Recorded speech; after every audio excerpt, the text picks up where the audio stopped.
シューマンガットシュ第96足六層三ずるげ援護禅師六層三時て曰く慶州数総計の信仰物八実相全知識となる Entangling Vines Case 96 A verse in praise of the 6th Ancestor.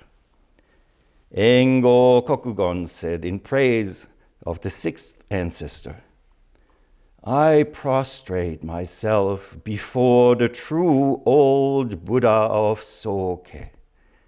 For 80 lives, he was reborn as a wise friend and teacher.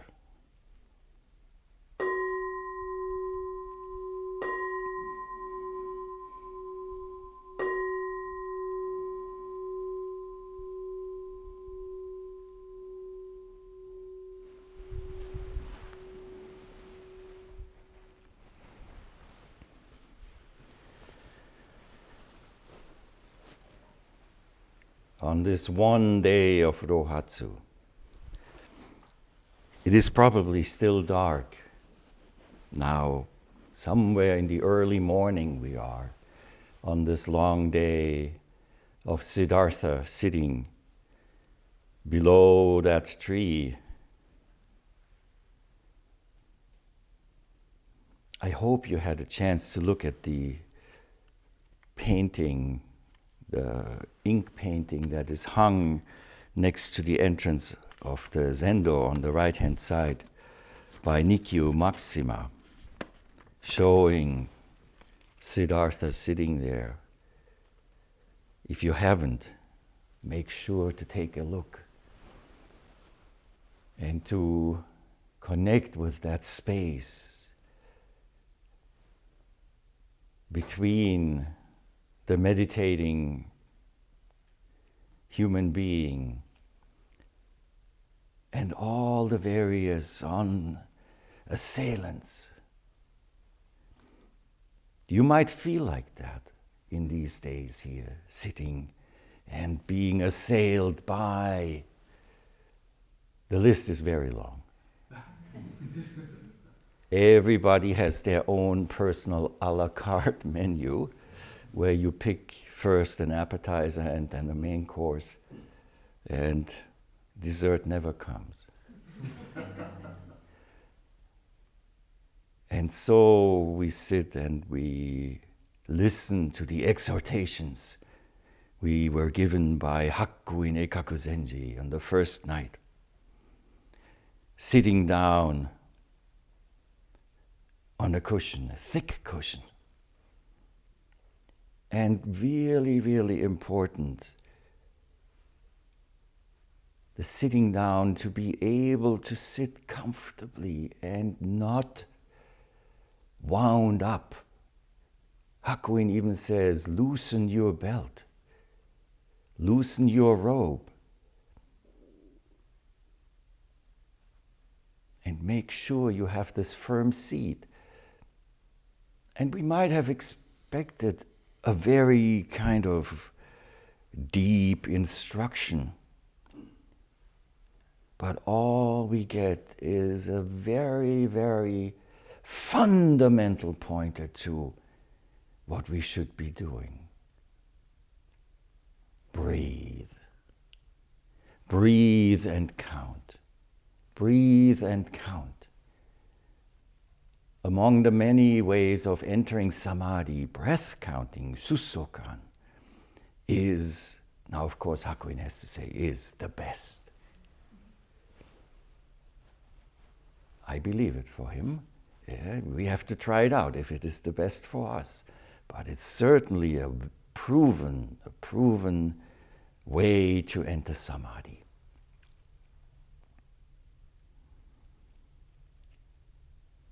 So,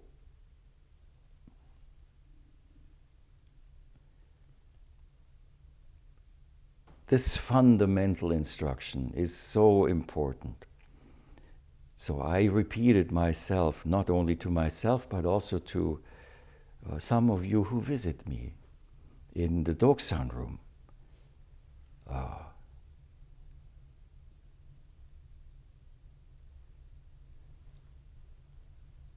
And it sounds so easy. Just count your breath. Just count your breath from 1 to 10 and then start over. And if we do not really reflect on it and work on it in various ways, very soon the breath counting, which in the beginning is novel, maybe we count at the beginning of the exhalation and it goes 1, 2, or we exhale and then we count 1, or we count 1 on the inhale. But the danger if we do it that way is that it will very soon turn into breath accounting, breath accounting. And there we are in breathing capitalism. It doesn't work well. It doesn't work well.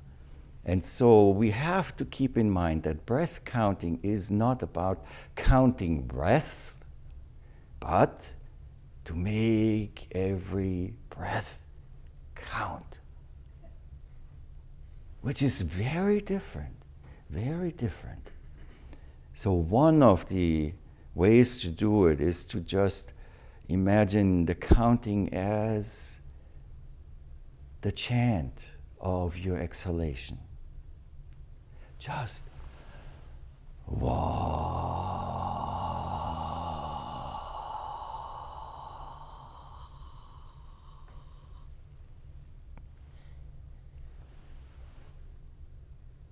which requires our full attention.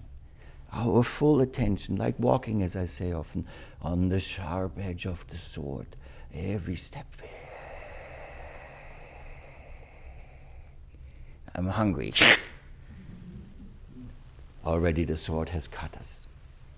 And sometimes, even if it goes 50. Oh shit. Have I accumulated bad karma by overcounting? What is my breath allowance? And that is actually not a bad thought. We all have a breath allowance. And be assured, it is not unlimited. It will run out. And so sometimes one of the ways to switch it up is to bring that element into your breath counting too. And that's a fail-safe way that you cannot miss it.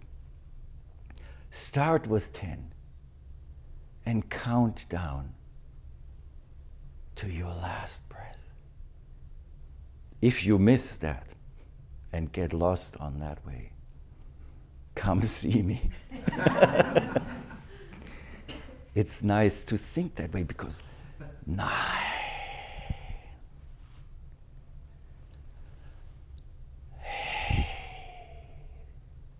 It really fosters the realization, yeah, I really should not take this for granted.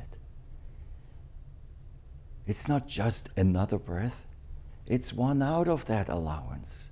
And so, let's just be with it completely and present. So that's that very basic instruction that Hakuin imparted on us. We are not here to endeavor into more and more sophisticated sophistry of spiritual attainment.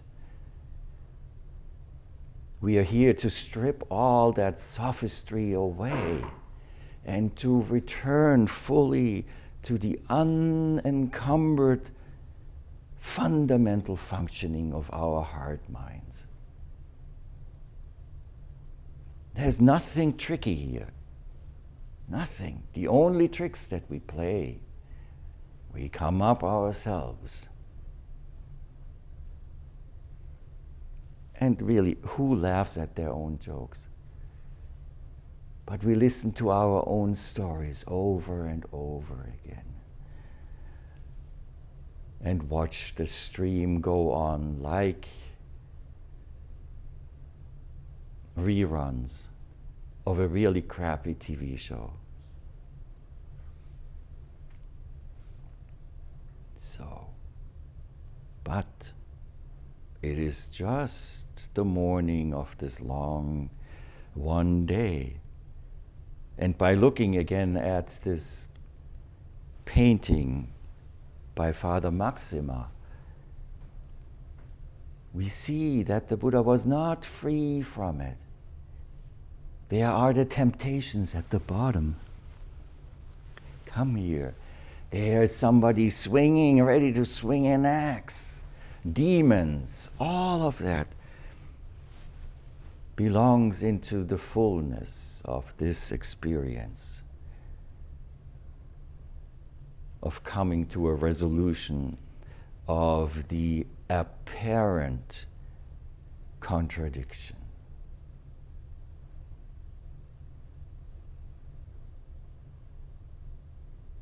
So,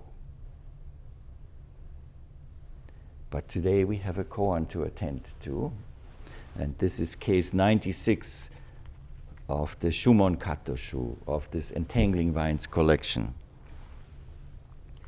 And there are two people who appear here today. One is named, and that is Engo Kokugon Zenji. Engo Kokugon.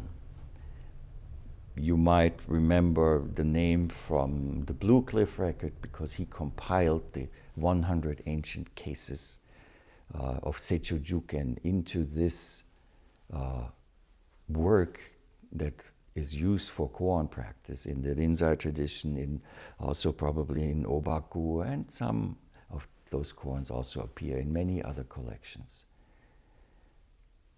So these lectures he gave on those 100 cases became the Blue Cliff record. I don't want to speak too much about Engo, but I want to look at the second person who appears here and who is not actually named. Engo Kokugon said in praise of the 6th ancestor. So who is the 6th ancestor? Anyone know him? Huh? Eno Daikan Zenji. And Eno Daikan Zenji is really a very inspirational story. Is it history? We don't know. We don't know. And does it matter? No, it doesn't have to matter. Because this is not an academic undertaking here. This is an inspirational spiritual undertaking where we take whatever help we can from wherever we can. And Daikan Eno Zenji is one of those inspirations. Supposedly, the dates are 638 to 713 of the Common Era. Why is it that the 6th ancestor is so outstanding? Now, first of all, when we read about him, the main source speaking about his life and his teachings is the Platform Sutra, the Roku Soho Ho Rankyo, the Platform Sutra. And what we read there in the beginning is that his origins were very, very humble. He was not a prince like Siddhartha. He was not the son of a well-off magistrate in the Chinese system. In fact, his father was banished and died young because somebody thought he was not up to be such a magistrate. There we have a child with a mother who also was not in good health, having to support her so much that in order to work, learning and school became secondary. It became a hindrance. I'm sure there are many human beings in this year 2025 who are experiencing the same kind of challenges of not having two parents, of the parent not having work, of the person maybe not even be wanted in this place. And that is a setup that makes for a lot to go through the heart and minds of children and young adults who grow up that way. Having to go forth and forth and forth with everything in the universe telling you that, well, there are people who are lucky in here, but it ain't you. Not an easy way to grow up. So what did Huineng do, Daikan Eno? He used his body to cut wood, to cut bamboo. There are some wonderful paintings again of him with his hatchet cutting down stems of bamboo to bring it to the town and to sell it as firewood or whatever bamboo would be used for in order to bring some money home to be able to eat, to help his mother.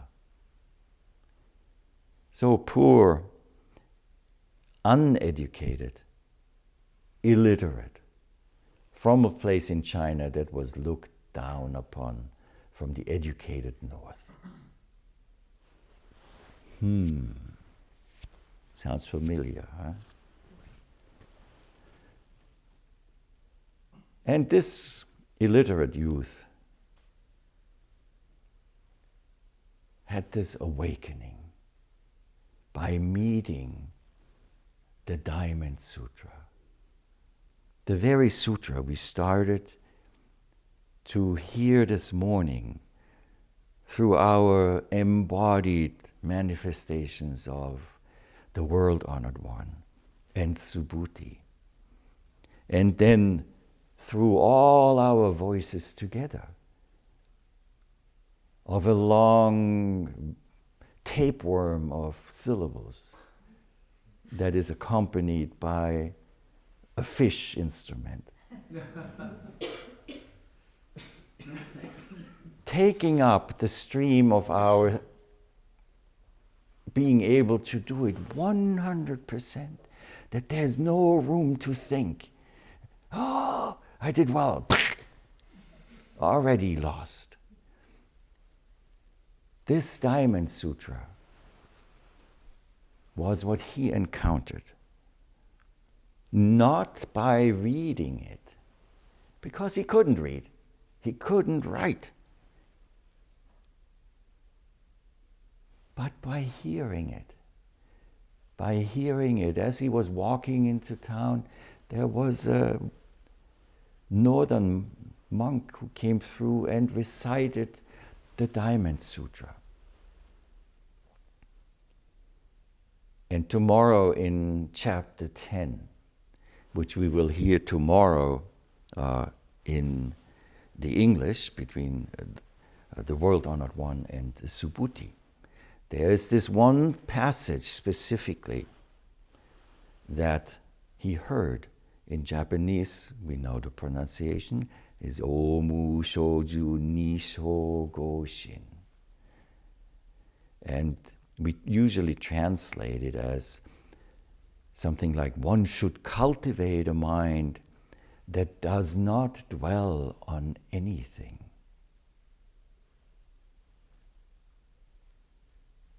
So, thinking realistically, if we know historically that the sutra came from India, maybe, then it was translated into China by selecting specific characters that have appropriate meanings or that have appropriate sounds. In this case, it's meanings.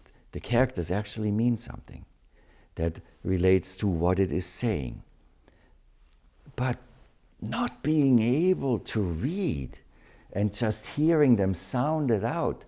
And we know there are so many homophones in Chinese, words that sound the same. And unless you know the character, you don't understand what it is intellectually. So we could just say, this is just rubbish. But no, it actually points to the heart of the person who heard it and connected to the heart of the person who was chanting it. So that very chant that we also do together has nothing to do.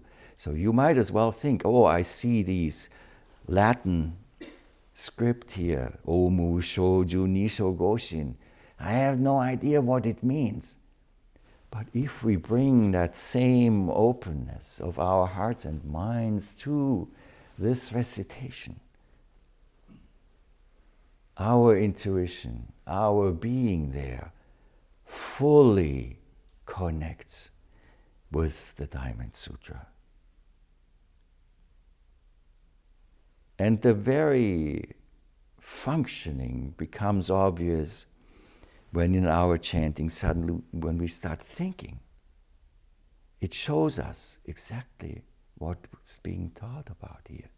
As soon as you alight, hold on to something, the whole flow is kaput. It's diverted. The flow does not go on. Our presence is split into the sword of intellection, has turned us stranded in this world of things. So as much as it was Daikanen no Zenji's openness walking through that gate, it was the presence of the person chanting. By completely embodying this not dwelling presence. Having had that experience, this young fellow walked up to the monk and said, "What is this you are chanting?" He didn't even know it was a sutra. And through that connection, he found out about the place of Gunin, of the 5th ancestor. And he went there. So he traveled there to that monastery, where soon it was immediately obvious to the 5th ancestor that this is a very special person coming here. There was some kind of interaction. "Oh, where are you coming from?" "Oh, I'm a southerner." And discrimination between geographical places happened. Also sounds familiar. "Oh, southerners are no good. How could you, why does a southerner come here and want to learn about..." Well, the retort was very, very on point. Well, in Buddha nature, there is no south, there is no north. So how could it be that anyone would be left out? Already here we see another innate proclivity of this being Daikaneno. Everybody is included. Nobody is left out. All discriminations are merely superficial. So the 5th ancestor, quite impressed by this retort, assigned him not meditation, but menial labor. Go chop some more wood here behind the temple and pound some rice. So it goes on, and it goes on. And what is really important is that one thing did not happen. Eno did not go and said, "Hey, I want to become a monk. Would you please ordain me?" No. What did Eno do? Continue to chop wood and pound rice, just as instructed. Just activity without any artifice to it, without needing any more than that. So being and remaining throughout his life a non-ordained person, a lay person, is really of great significance from the point of view of all of us here. Sometimes we slide into that thinking, oh, these people are ordained. They have something that I should obtain too, or that without obtaining that I can't get anywhere. Not true. Not true. Ordination is yet another type of upaya that is suited to work for some, but not for everyone. And it is not necessary for many. All we need to do is, well, just like Eno, chop your wood, pound your rice, count your breath. And so this uneducated person, still not being able to read or write, encountered the time when the 5th Ancestor said, well, I'm getting old, I will want to retire eventually, or even worse, I won't retire, I'll just drop dead. And I have this burden that was entrusted on me by my teacher, that I have to find somebody who will be able to carry forward. And at that time was still this bowl and this robe that has been entrusted to me to bring further into this world and keep it present after I disappear. So he was looking for a successor. And what better way to look for a successor by starting a poetry contest? Yeah. Well, this is China. We have to know that the literary culture was truly, truly evolved in a very high sense. To become a magistrate, you had to study all those things. So many people who had gone through that became then adherents of the Buddhist teachings. And so there was a lot of literary potential there. But how could someone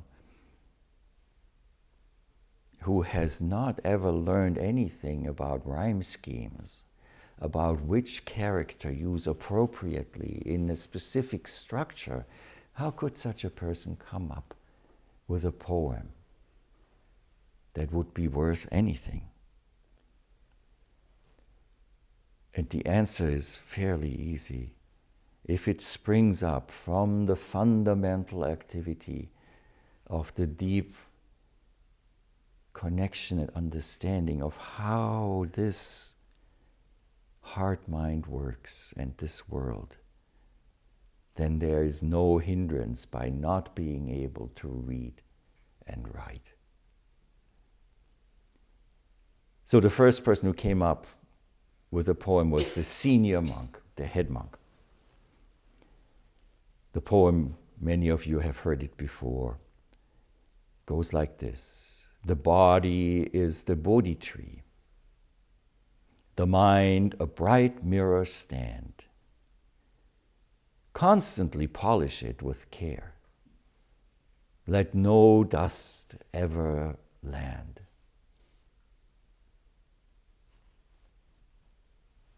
That's a fine poem of continuous practice. The body is the Bodhi tree. We sit upright like the Bodhi tree, extending our body for giving the shade to whatever beings might be sitting beneath us on those 8 days. Providing oxygen, going for the light. That's our posture. The mind, a bright mirror stand. We will not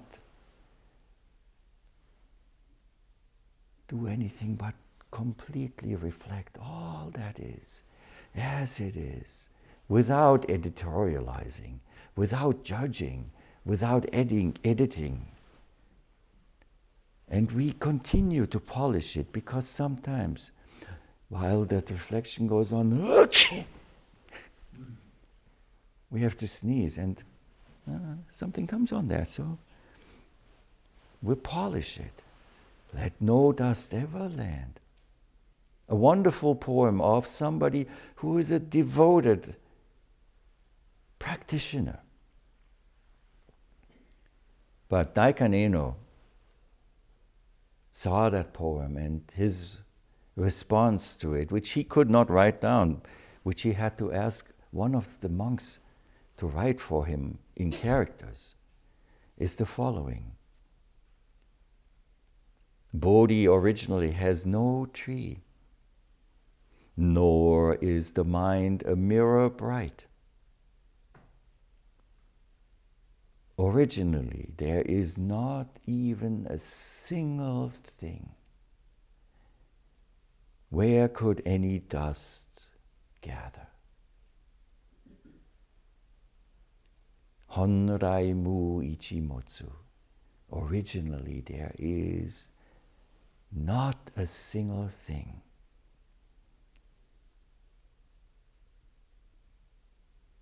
However,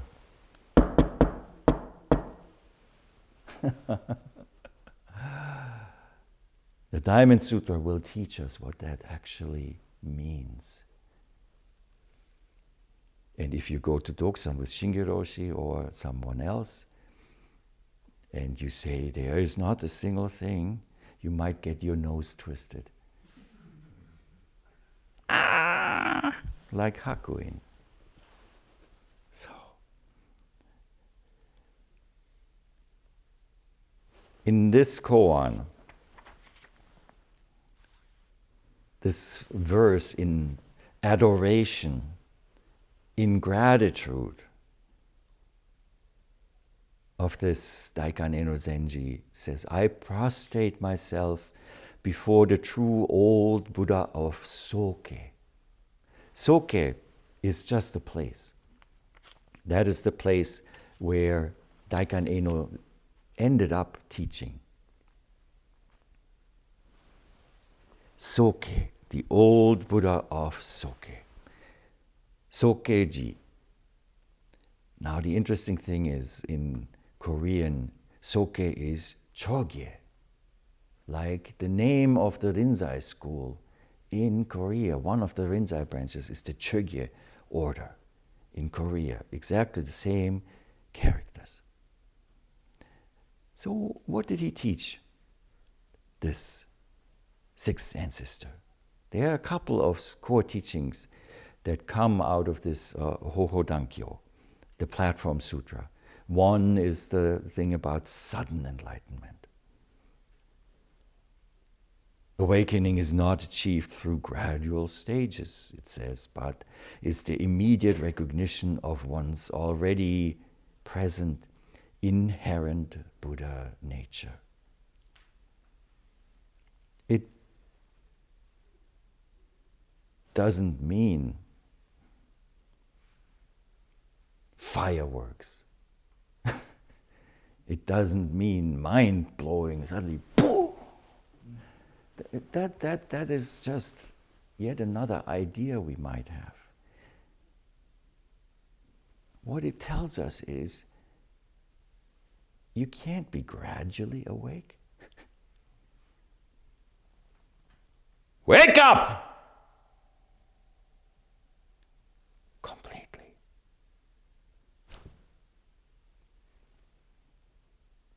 Yeah, there's a graduation afterwards. It goes, okay. Gradual devolvement. He also taught about the unity of meditation and wisdom, of samadhi and prajna. Meditation and wisdom are inseparable, like the light and the oil lamp. Inseparable. True meditation is not just sitting around still, but it is the shining, imperturbable inner light of Attadipa.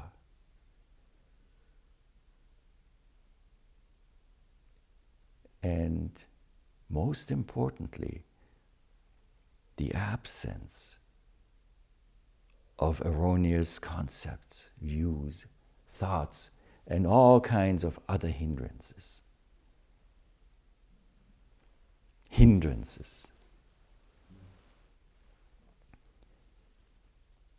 Some will be asked, what is the most important instruction in the Heart Sutra? The Heart Sutra is such a wonderful thing. We recite it every morning. And there are a lot of things that it tells us. Know this, know that, not here, not that. And all of that are wonderful things that talk about. And when it comes to the core of it, there are 4 characters that give the most important instruction that the Heart Sutra gives us in terms of practicality. What is it that we need to attend to? Shin, heart, mu, no gege, hindrance. No hindrance in the heart-mind. No hindrance in the heart-mind. In other words, a hindrance is something that the mind grasps. Here's Huineng, right there. We have to cultivate a mind that does not dwell anywhere. And so he speaks about no thought, non-attributes of things, and non-abiding. That is just this description of not grasping, of not turning what is unfolding into a hindrance by dwelling on it. That is one of the core teachings. So no thinking doesn't mean don't think. Thoughts will come, thoughts will flow, thoughts will also disappear. But no thought is not just stupor.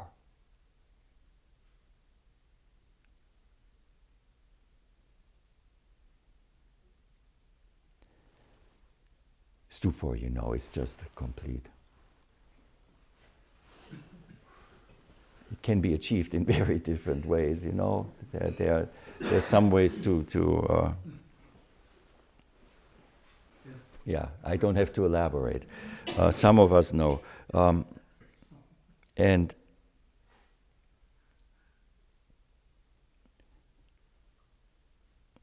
I ask your forgiveness. A good friend of mine, of ours, who is a professor at Brown University, has the hobby of coming up with Buddhist puns. And many of them are just really painful. But here is one that fits here. What happened to the Zen monk that drank and drank and drank himself into oblivion. What happened to him on the way home? He fell into a stupa.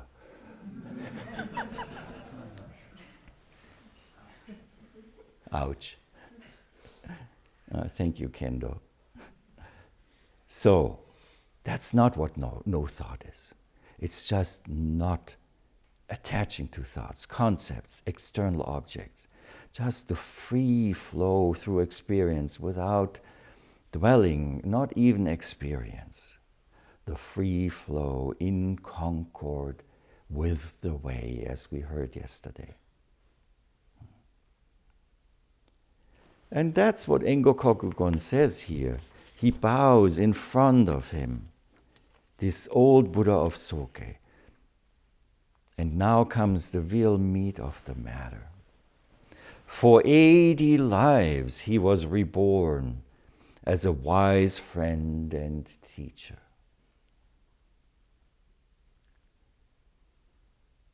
Now there was maybe 500-600 years between these two folks. That would be really very, very short, 80 lifetimes. So it can't be meant to be literal. 80 lives are just many, many lives, many ways. He was reborn as a wise friend and teacher. Now, what is that word for wise friend and teacher, really? The Japanese reading is Zenchi Shiki. But the Sanskrit term is Kalyana Mitra. Kalyana Mitra.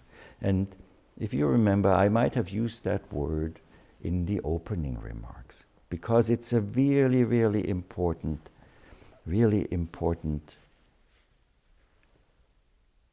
property of our practice. The practice of Kalyana Mitra, of a spiritual friend, a good friend. It comes up in this 2nd century sutra, which is called the Mahaprajnaparamita Shastra. So Shastra means there are questions and answers in there. So in chapter 14 of this Mahaprajnaparamita Shastra, it goes like this. All beings obtained the mind of equanimity by thinking of one another with the feelings one would feel for one's mother, one's father, one's older brother, one's younger brother, one's older sister, one's younger sister, one's relatives, or one's spiritual friend.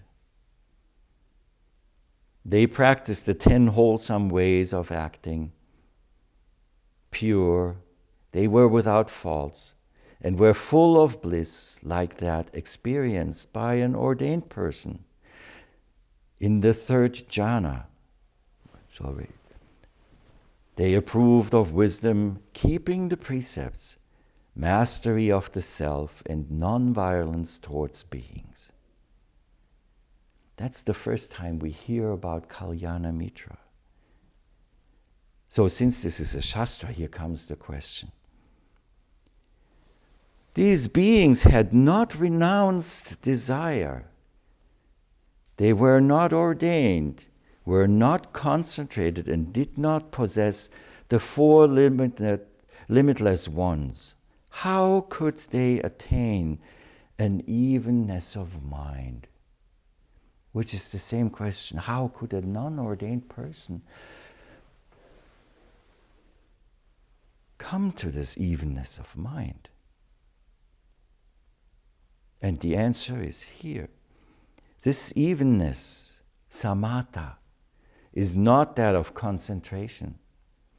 It is the absence of hostility, the absence of malice towards all beings. Thanks to this evenness, they consider one another with good feelings.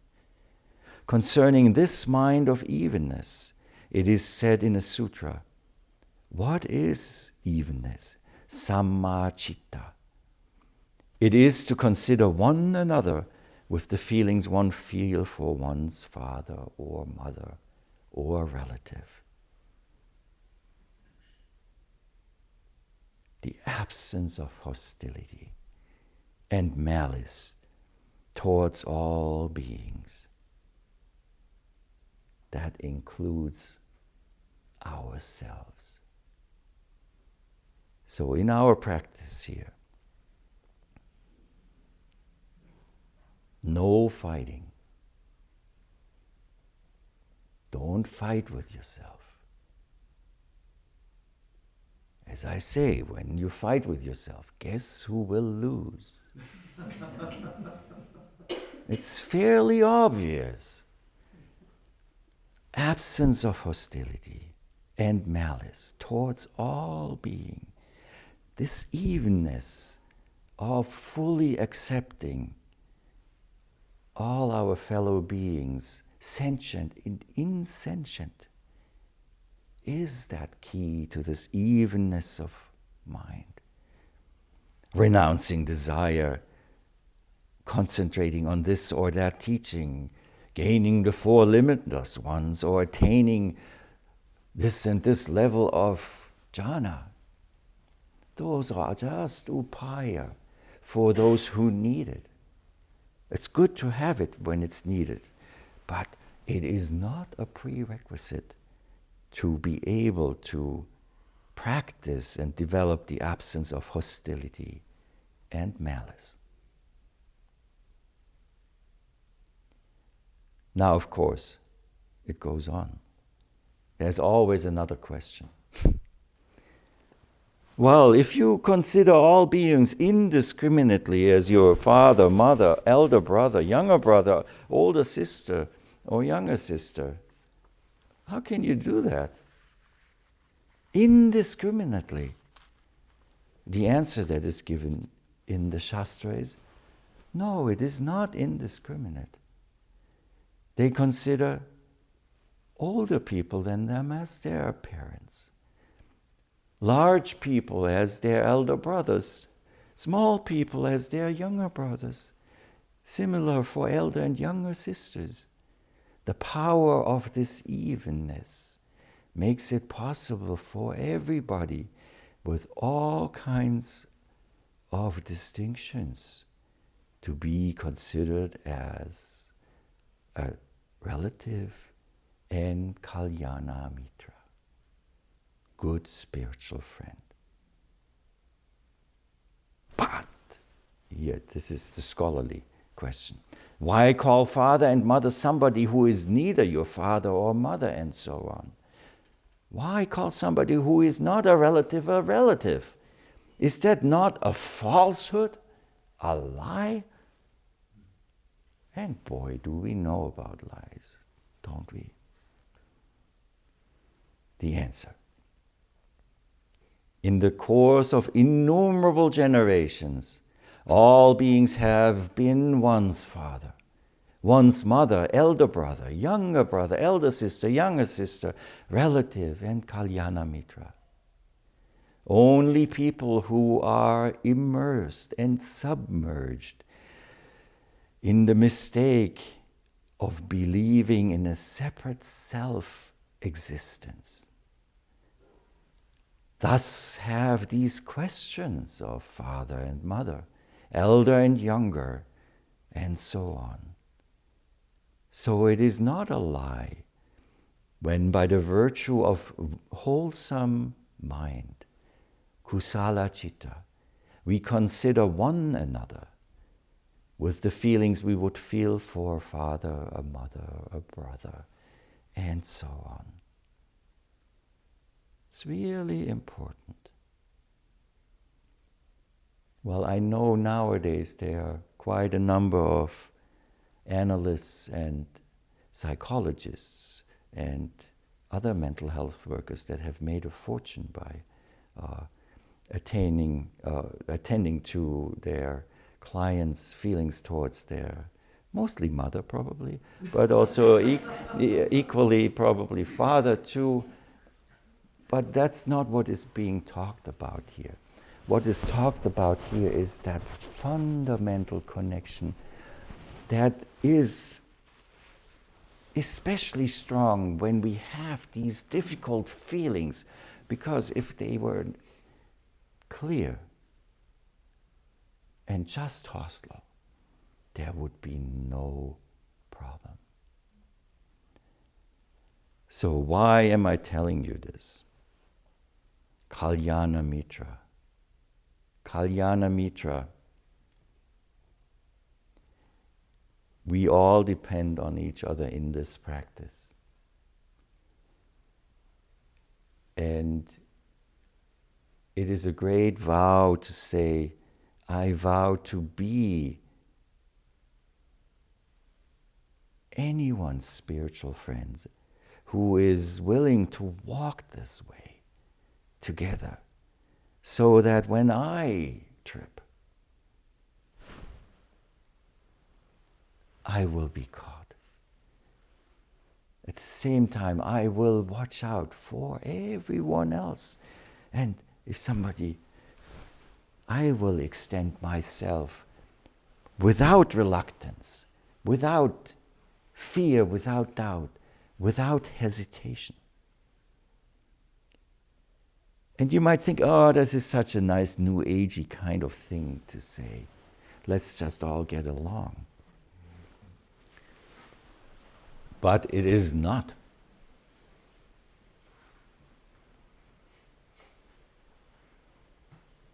Here's the interaction between Buddha and Ananda.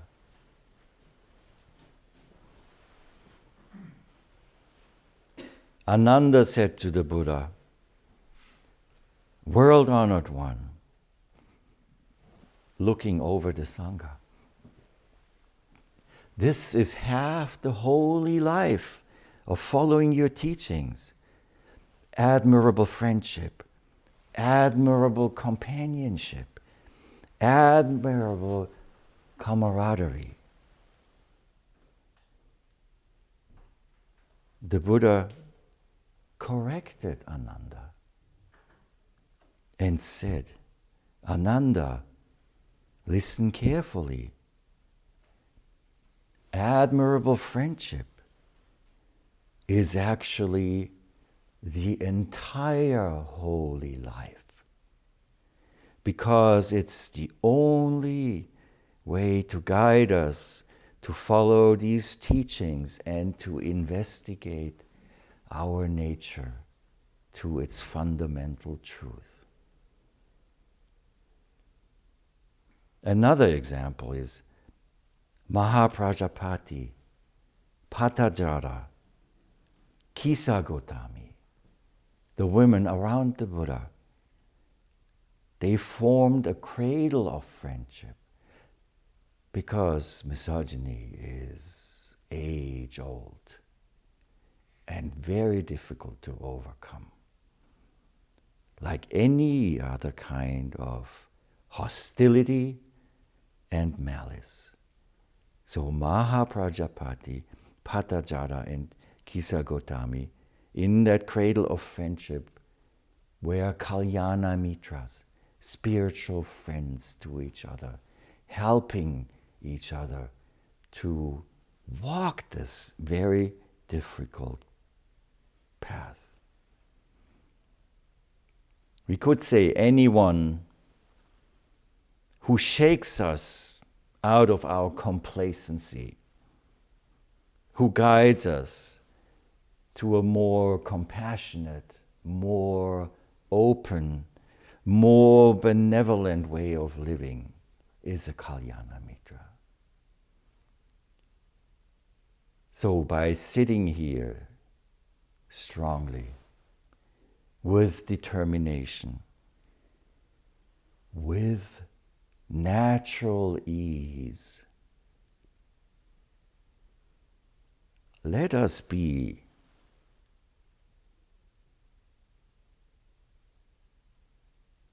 deep spiritual friends to each other. Let us extend to each other the generosity of failure.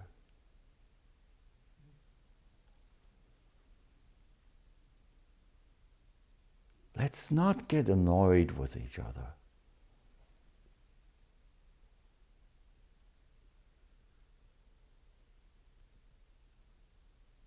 just fully support and fully accept. And then already we are quite along on our path of saving all sentient beings, numberless, countless times. Let's practice together these 10 good paths of action that was spoken about in this Mahaprajnaparamita Shastra.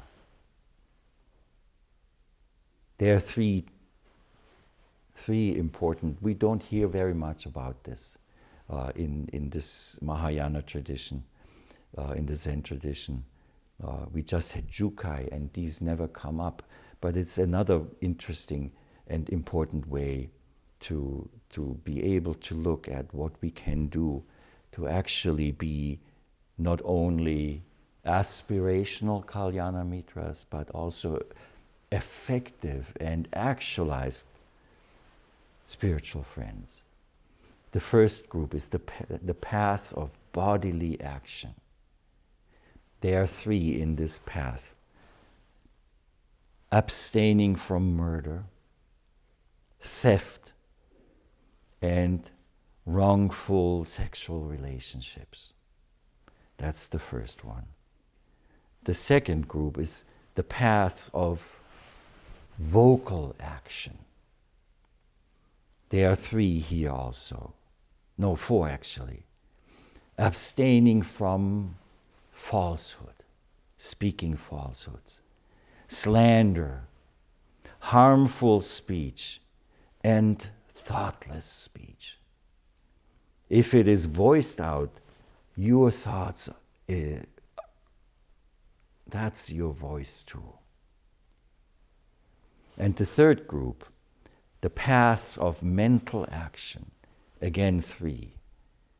Abstaining from envy, spitefulness, and consolidated wrong views. So these 10 good paths of action, one at a time.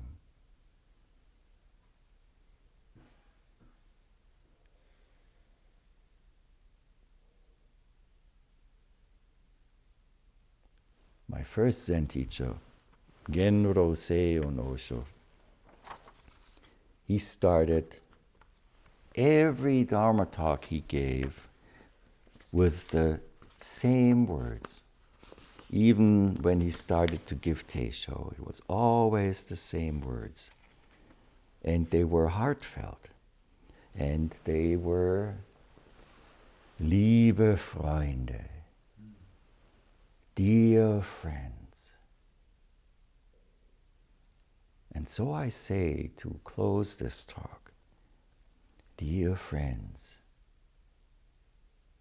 be at ease with each other. Be at one with each other. And generously give yourself in this rohatsu. So all of us will have the chance to see that star. One.